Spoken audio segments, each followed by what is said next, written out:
स्नेही विद्यार्थियों, अपन संस्कृत में तृतीय पाठ में गोहदोहनम, इसका प्रथम दृश्य, द्वितीय दृश्य और तृतीय दृश्य, इन तीन दृश्यों को पढ़ा। आज अपन चतुर्थ दृश्य, यह गद्यांश नाट्यांश पढ़ने जा रहे हैं। ध्यान से सुनेंगे। पूरा विश्वास है कि पूर्व पठित तीनों दृश्य हम भली भांति समझ लिया होगा और उनको अभ्यास भी किया होगा। ये नाट्यांश, ये नाटक, ये एकांकी, जैसा कि पूर्व मैंने कहा था, बहुत ही रुचिकर, मनमोहक, सरस, सुग्राह्य और आनंद देने वाली है। इस नाट्यांश से हमें ये प्रेरणा मिलती है। यदि हमने विचार किया होगा तो ध्यान में आएगा कि कोई कार्य समय समय पर नित्य प्रति करने से ही उसका लाभ प्राप्त होता है, और यदि उसको और कई दिनों तक छोड़ करके और सारा कार्य 15-20 दिनों का एक ही दिन में करने का यत्न करते हैं तो लाभ की अपेक्षा हानि ही संभव है। इदानीं वयं सर्वे मिलित्वा चतुर्थ दृश्यं पठिष्यामः। सर्वेभ्यः छात्रेभ्यः विनम्र निवेदनमस्ति, कृपया ध्यानेन शृण्वन्तु। अवगतम् एतं निवेदनं पुनः। प्रथमम् अहं नाट्यांशस्य आदर्शवाचनं करिष्यामि, अनन्तरं व्याख्या, कठिनशब्दार्था, तेषाम् उपरि अहं टिप्पण्यां करिष्यामि। चतुर्थ दृश्यं पूर्वमहं पठिष्यामि। कुम्भकारः घटरचनायाः लीनं गायति, ज्ञात्वापि जीविका हेतौ रचयामि घटनाहं। जीवनं भर्मूरं सर्वं यथेशं मृत्तिका घटः। चन्दनः नमस्करोमि, तातः 15 घटान् इच्छामि। किं दास्यसि देवेश, कथं न विक्रयणाय एवमेते ग्रहाणघटान् 500 रूप्यकाणि च देहि। चन्दन साधु, परं मूल्य तु दुग्धं विक्रीय एवं दातुं शक्यते। देवेश क्षम्यतां पुत्र, मूल्यविना तु एकम् अपि घटं न दास्यामि। एवमेव नाट्यांश आदर्शवाचनं। यत्र कुत्रापि काठिन्यमस्ति, शब्दकाठिन्यमस्ति, निवारणं करिष्यामि। पुनः इस नाट्यांश में हमें ये जानना चाहिए कि चंदन और कुंभकार के पास में जाकर घड़े खरीदने की इच्छा करता है। हम सब जानते हैं घड़ों से क्या करेगा, जल लाने के लिए नहीं खरीद रहा, पानी भरने के लिए नहीं खरीद रहा। घड़े खरीदने का निमित्त है, प्रयोजन है, वह उसमें दूध डालना चाहता है। पहले हमारे घी दूध की नदियां बहती थी और चंदन के मन में आया कि एक ही दिन में और बहुत सारा गाय से दूध जो प्राप्त होगा, उस दूध को इस घड़े में भर के रखूंगा। उस समय दूसरे कोई पात्र, स्टील के बड़े बर्तन इत्यादि नहीं रहे होंगे, या आजकल जो ड्रम आते हैं वैसे ड्रम उपलब्ध नहीं होंगे। प्राचीन काल में मिट्टी के बर्तन ही हुआ करते थे, तो दूध भरने के लिए घड़े लेने के लिए गया। मूल इसलिए घड़े खरीद रहा है। तो इसकी संस्कृत व्याख्या कैसे करेंगे, एक बार थोड़ा ध्यान से सुने। सबसे पहले तो कठिन शब्द देखते हैं। देहि, यथा सुवामासुरं देहि, दुग्धं देहि, सुधाखंडम देहि, दूरवाण्यां देहि। देहि दो विक्रीय, स पुस्तकं विक्रीय गच्छति, वो पुस्तक बेच करके। सः धनम, वो स किमपि विक्रीय, वस्तु विक्रीय गच्छति, वह चीज को बेच कर। सवाभूषणम, अपने आभूषण, आदरणीय माता बहन जो और धारण करती है वो आभूषण, अपने आभूषण। मैं इच्छामि, नहीं चाहता हूं, इच्छामि, चाहता हूं, नहीं इच्छामि, नहीं चाहता हूं। अहम पठनम इच्छामि, पठितुम इच्छामि, अहम दूरदर्शनम द्रष्टुम इच्छामि, परंतु नहीं इच्छामि, नहीं चाहता हूं। अब चतुर्थ दृश्य का सप्रसंग व्याख्या करनी। मैं सदैव आपको निवेदन करता हूँ कि हमारी पाठ्य पुस्तक तो ऊपर नाम लिखा हुआ शेमुषी, तो उसको संस्कृत में कैसे लिखेंगे, थोड़ा ध्यान देना। संस्कृत में लिखेंगे तो लिखेंगे प्रस्तुत नाट्यांश अस्माकं पाठ्य पुस्तकस्य शेमुषी प्रथमो भाग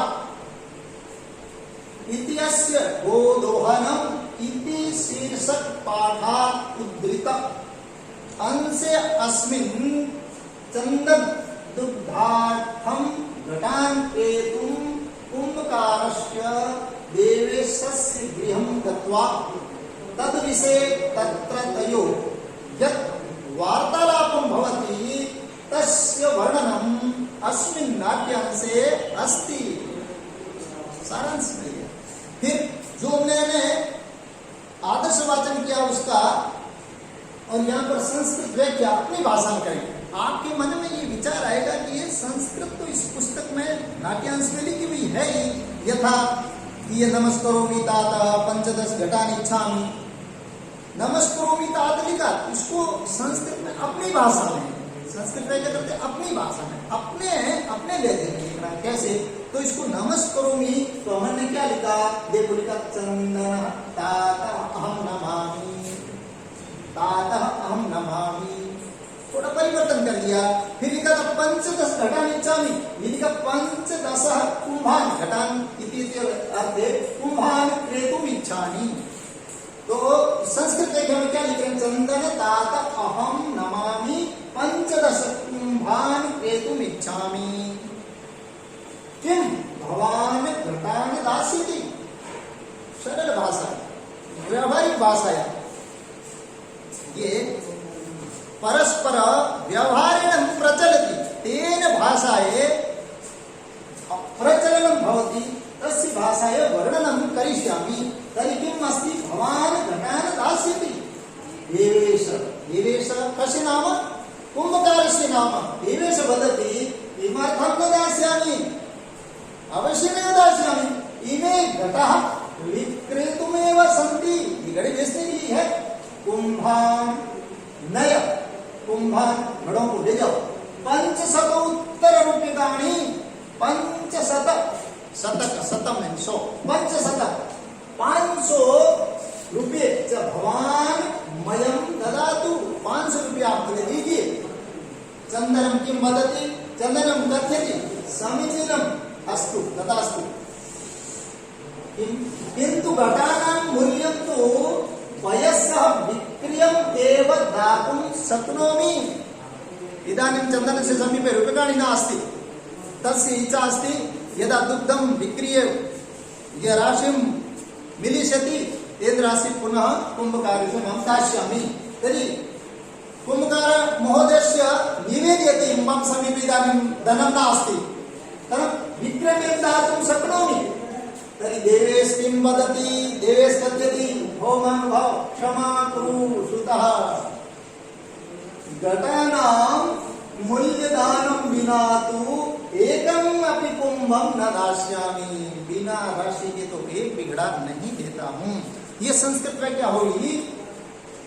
अनंतरम एक शब्द आया है व्याकरणात्मक, नमस्करोमि, पुस्तक में पहले नमस्करोमि तातः, तो ये शब्द कैसे, नमः धातु है, करोमि मैं नमस्कार करता हूं, विसर्ग संधि है, विसर्ग का स बन गया है, नमस्करोमि सत्व।